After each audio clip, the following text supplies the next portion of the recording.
So in this video I'd like to introduce you to the three main synthesizers in Ableton Live, namely Operator, Analog and Wavetable. And instead of making this some 2-hour-long all functions explained type tutorial, I just want to show you the basic workflow of those synthesizers so you can, especially if you're a beginner, get some good understanding and idea of how they actually work and compare to each other. It's very important to know that there's no best synth to start with, or also generally no best synthesizer in Ableton.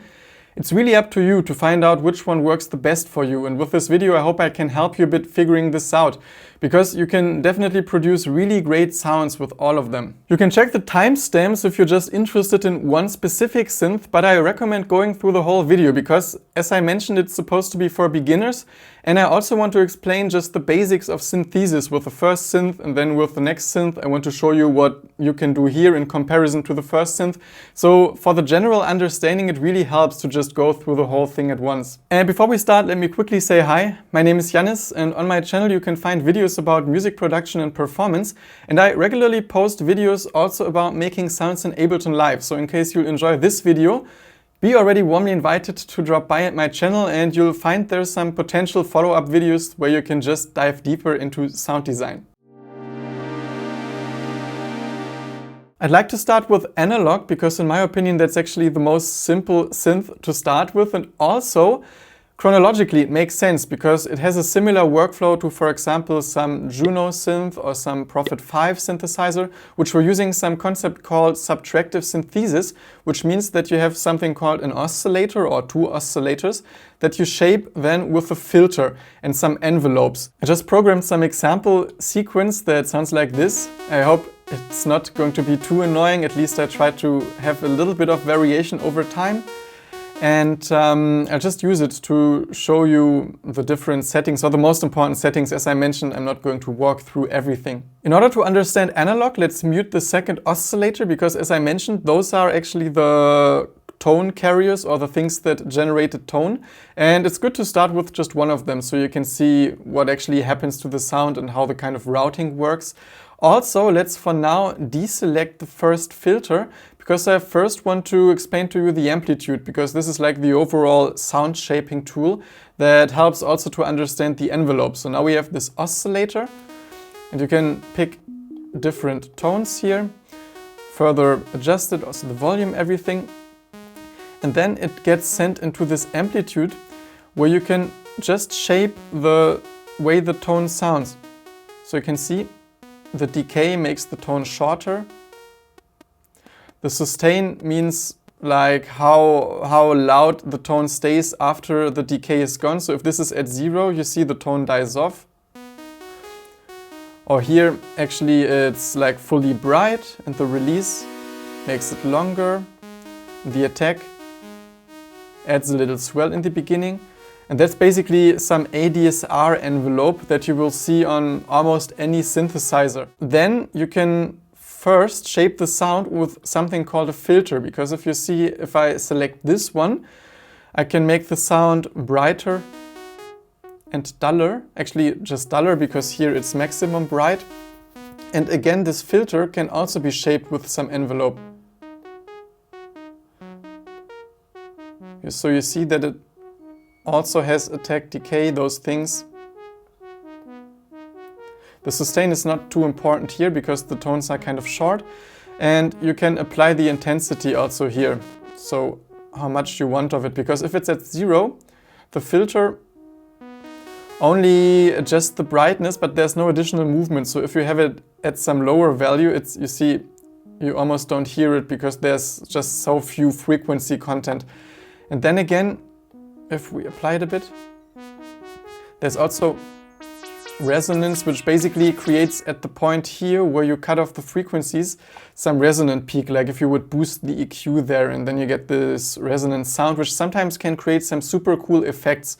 And basically those things you have on all those three synthesizers. You can also pick different types of filters, but if you're starting with synthesis, the low-pass filter is the one you should always start with, because this is the one that is mostly used, and also at some analog synthesizers, especially older ones, this is often the only choice you have. You can pick different intensities like 12 dB per octave or 24 dB per octave, which just means how steep they are. But for now, let's just focus on low-pass filters also for those other synthesizers. And then the other important thing that you have on all synthesizers is that you can modulate the sound. And here you have something called LFO, which basically is something that moves with the speed. So at this waveform, for example, I show you with the oscillator because you can...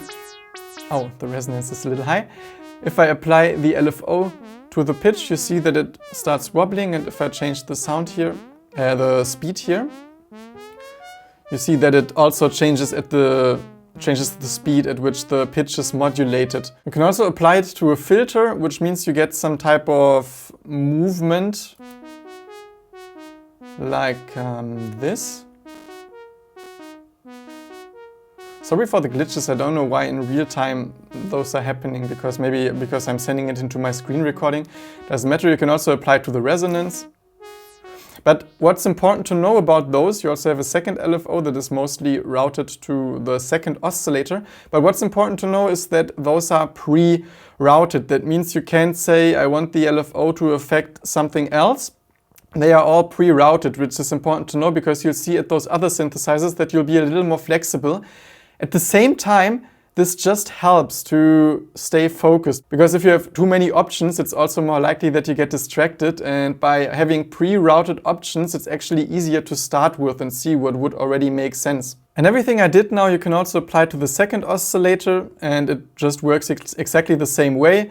You have some different routings you can pick because there's actually a second filter you can use, but that's already a bit advanced. So the most simple routing would be this one, that you have two oscillators being sent into one filter and one amplitude, and you have those two envelopes and just design the sound the way you've just seen it.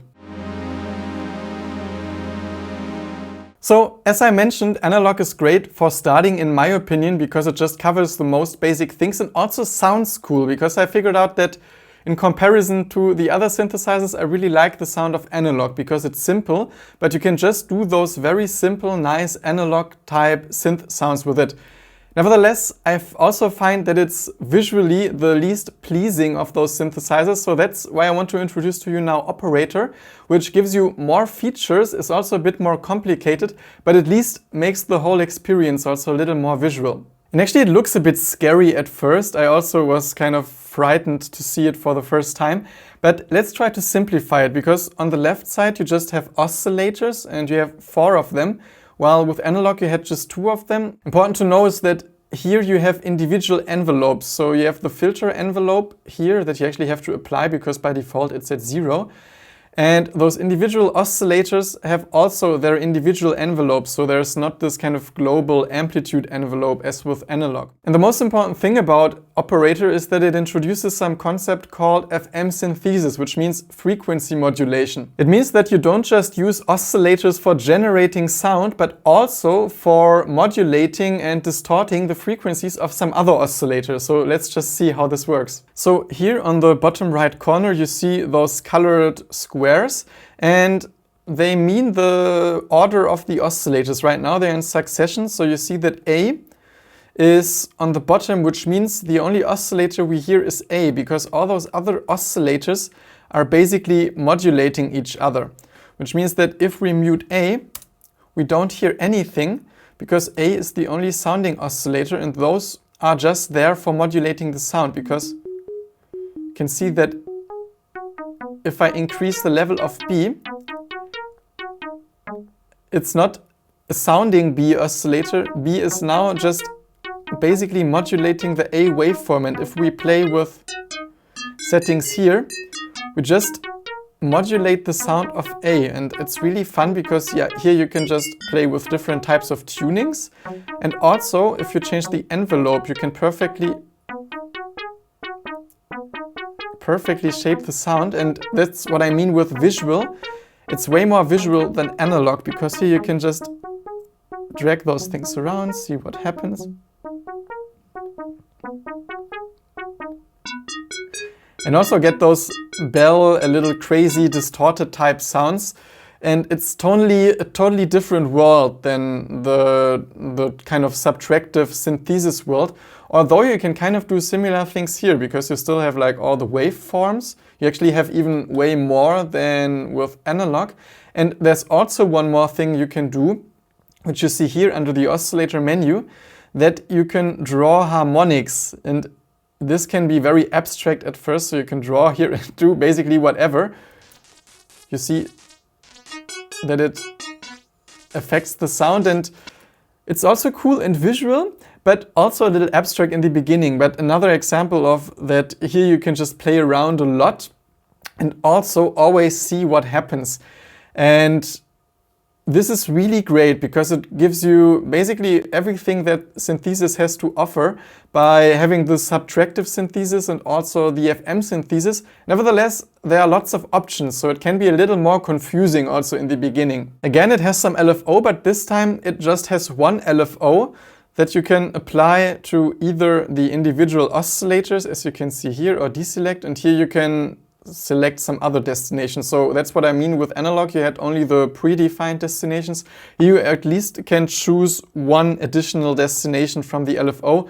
Then again, you only have one LFO. So sometimes it can be a little limiting, but usually one LFO is also good for just designing crazy sounds, and you have all those operators at the same time. So operator is definitely the synth that offers you most options and also covers kind of two different concepts of synthesis inside one synthesizer.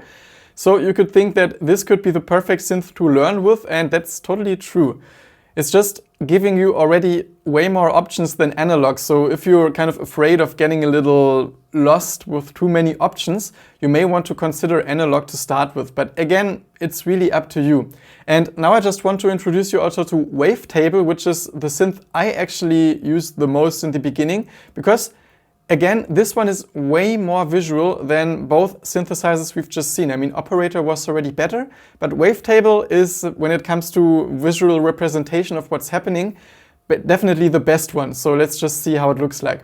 And when I say it's more visual, I really mean it, because you can largen the view of the synthesizer and just have a full screen of all those different envelopes, LFOs and oscillators.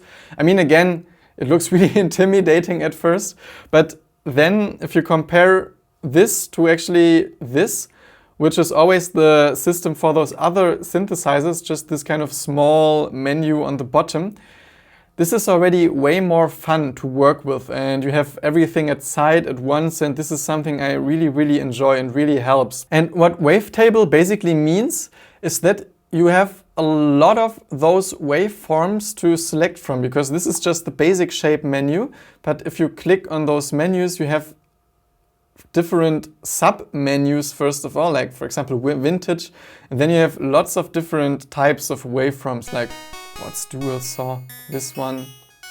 They all sound different, and then again you just can morph around and find hundreds of different individual positions, which can be very overwhelming, but at the same time you don't have to overcomplicate it. It's just fun to browse around and check for some sound you like.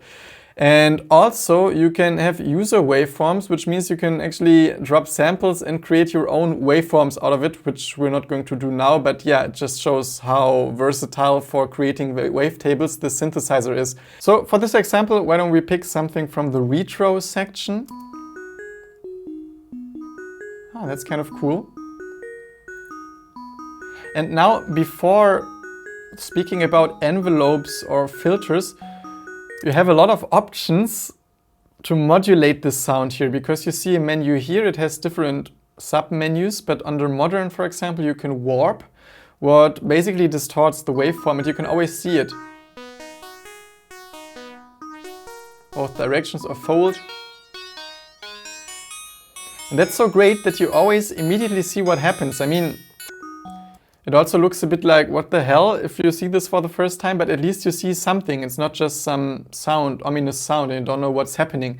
And it also has some FM menu, but here it's a different system than with Operator, because on Operator you could perfectly draw shapes and envelopes for the oscillator that was modulating your sound. Here it basically creates some other oscillator with the same envelope, where you can apply the tuning and the amount, but you don't have those exact same options. But again, if the operator system with those individual oscillators was a little too confusing to you, maybe this is even easier because you just have tuning and amount and get similar types of sounds. Those really metallic bell type sounds, which can be really fun. And you also have the classic section with like pulse width modulation or oscillator sync sound. But let's actually stick with this one for now, because what you can do now is you have a filter, but there's no envelope applied. And while on operator and analog, there were some pre-routed connections for the envelopes and LFOs, here all of this you need to do with some matrix, and it's this scary thing on the bottom. But it's not as scary as it looks like, because how it basically works is that here you have 3 envelopes, like the amplitude envelope and 2 other envelopes and the LFOs. And if you want them to do something, you just apply it to whatever you wanted to apply it. And so, for example, you click on frequency, then it pops up here, and you want to use maybe envelope 2 in order to modulate the filter frequency, so you just increase the amount. And that's all you need to do. And it can be as simple as modulating the filter frequency, but you can do it, for example, also with the position of the wavetable. So here you see OSC1 position, it was there already. Let's maybe use the 3rd envelope. You see that it starts moving around, which actually gives you so many possibilities. At the same time, of course, it can be a little overwhelming because you see all those things here and don't really know how to start. But yeah, if this looks interesting to you and if you're anyways more into experimental sounds and being like, oh, what happens if I apply this here? This is definitely a synth for you, because yeah, for experimental sounds you can go really wild with Wavetable. But there's another thing I really like, which is the Unison detune I want to show you. It's basically some chorus effect, but it sounds so good, especially for pad sounds. I mean, now we're in some totally different vibe. Let's actually use some basic waveform, non-modulated, and also have some longer release. And now it's selected already, so without it sounds like this, and with it sounds like this. So for pad sounds especially, or charismatic chorusing effects,